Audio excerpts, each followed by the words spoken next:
What does it take for a young captain to silence a stadium, break records, and lead his nation to dominance on foreign soil? Today, we witness a moment that may redefine Indian cricket history as Shubman Gill carves his name into Edgbaston's walls. Welcome back to Review, your home for deep dives into cricket's most thrilling moments.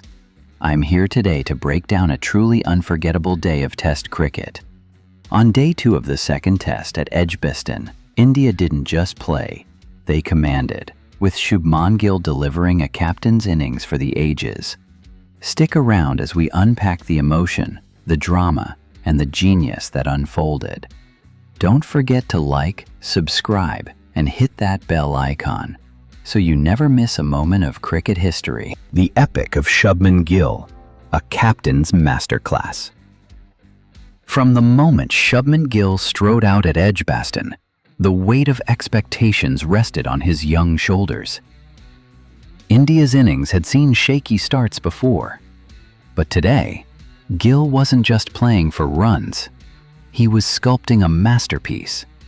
Ball after ball, he displayed the calm of a seasoned general. Against Shoaib Bashir, Gill milked singles as effortlessly as if practicing with his father in their backyard. Against Bryden Carse, he caressed back-to-back boundaries through wide mid-on and cover, turning good deliveries into mere spectators of his genius. He reached his double century not with a wild celebration, but with a nod to the dressing room, a silent promise. This is just the beginning. And what records did he break? The highest score by an Indian captain, a towering 269 off 387 balls. The highest score by any Indian batter in England. It was as if Edgbaston belonged to him. As the sun dipped over the ground, England's bowlers had no answers. Their fielders watched as Gill swept aside every landmark like autumn leaves on a windy day. What would you feel standing there, with the world watching and the records tumbling beneath your bat? Comment below. We'd love to know. The Jadeja-Gill partnership. Grit meets grace. While Gill was the architect, Ravindra Jadeja was the warrior.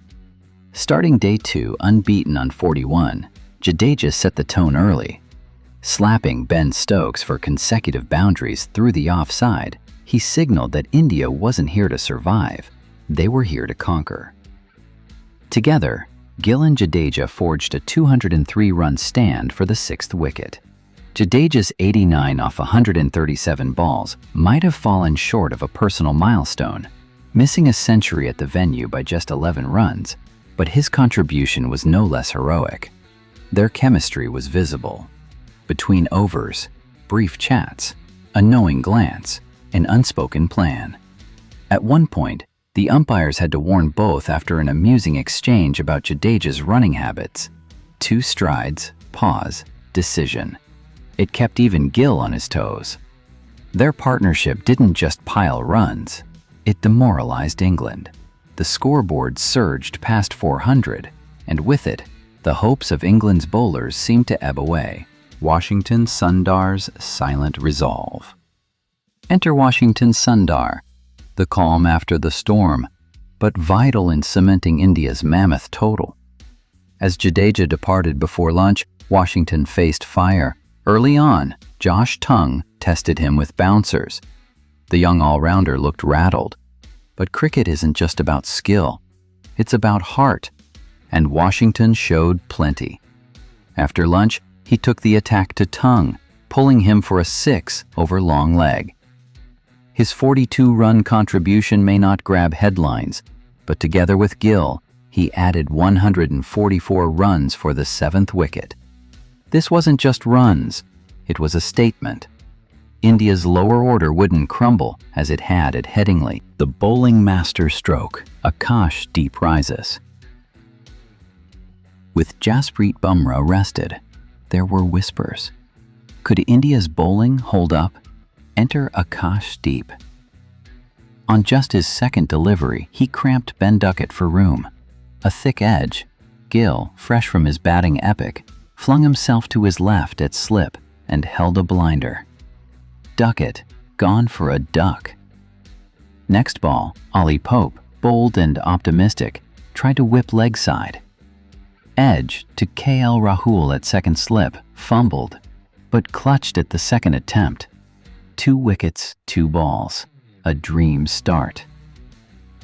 And then Mohammed Siraj joined the party. A textbook dismissal of Zach Crawley, who pushed at a ball that moved away. No footwork, hard hands, edge to slip. England, 25 for 3. Root and Brooke, England's last stand. Faced with a mountain of runs, England's hopes rested on Joe Root and Harry Brooke. Root played the patient game, 18 off 37 balls, knowing his wicket was priceless. Brooke, more adventurous, threw caution to the wind. He charged Siraj, flat batting through extra cover, then lofted him for 6. Their partnership, 52 runs strong, was England's sliver of light. But even that couldn't overshadow the dominance India had stamped on the day. The emotional landscape. A day to remember. Day 2 at Edgbaston wasn't just about records. It was about resilience, courage, and belief. Shubman Gill didn't just bat, he led. He didn't just score, he inspired. From stunning strokes to a diving catch that set the tone for England's collapse, this was a captain's day. India's bowlers, often doubted, missing their star pacer, delivered under pressure, and the fielders backed them every step. As the shadows lengthened at Edgbaston, India walked off with heads held high, leaving England with a mountain to climb. We witnessed a day where history was written, not just in numbers, but in spirit. What did you think of Shubman Gill's innings? Could this be the turning point for India in this series? Comment below. We're excited to hear your take. And if you enjoyed this deep dive, make sure to like, subscribe, and hit the bell icon so you won't miss the next chapter of this epic series. Until next time, this is Review, bringing you closer to the heart of the game.